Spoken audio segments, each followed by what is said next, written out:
Howdy folks, Alan BePro here today. I've decided I'm going to do a small series on fundamental and techniques of basic pistol shooting. In this video, I'm going to be dealing with managing recoil.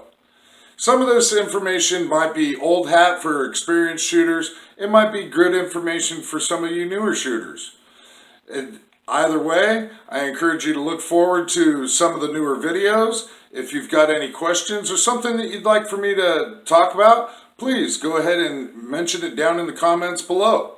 So today is going to be about managing recoil.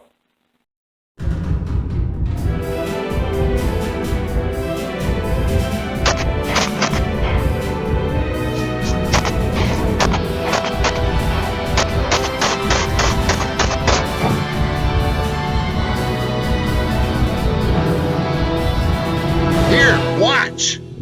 I can go on at length on some of the basic fundamentals and techniques of pistol shooting.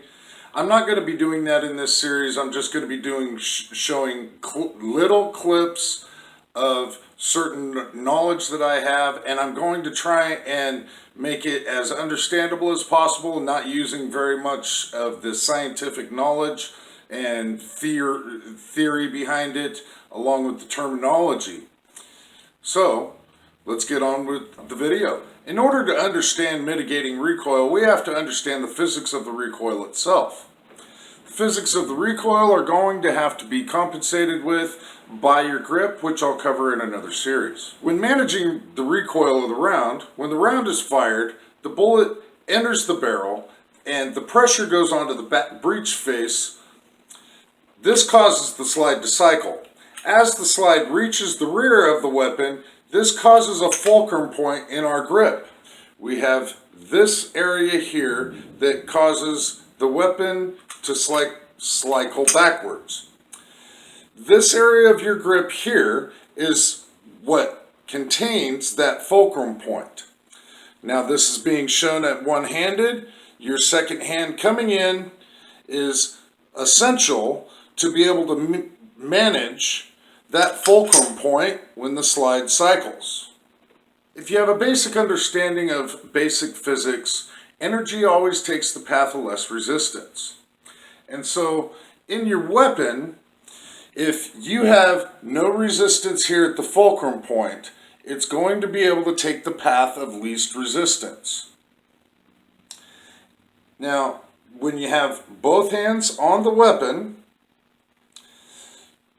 when the side reaches its fulcrum point, we don't have a third hand to push down onto the front end of this weapon. And so what controls that fulcrum point is down here and your second hand grip.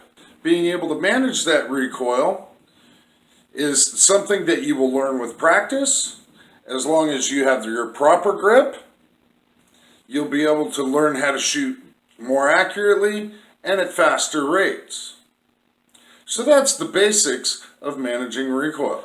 So this is just one of the videos that I'm going to put into this fundamental series, the fundamentals and techniques of basic pistol shooting. I'd like to thank you for watching, and always need for you to know to keep your magazines loaded and put one in the chamber.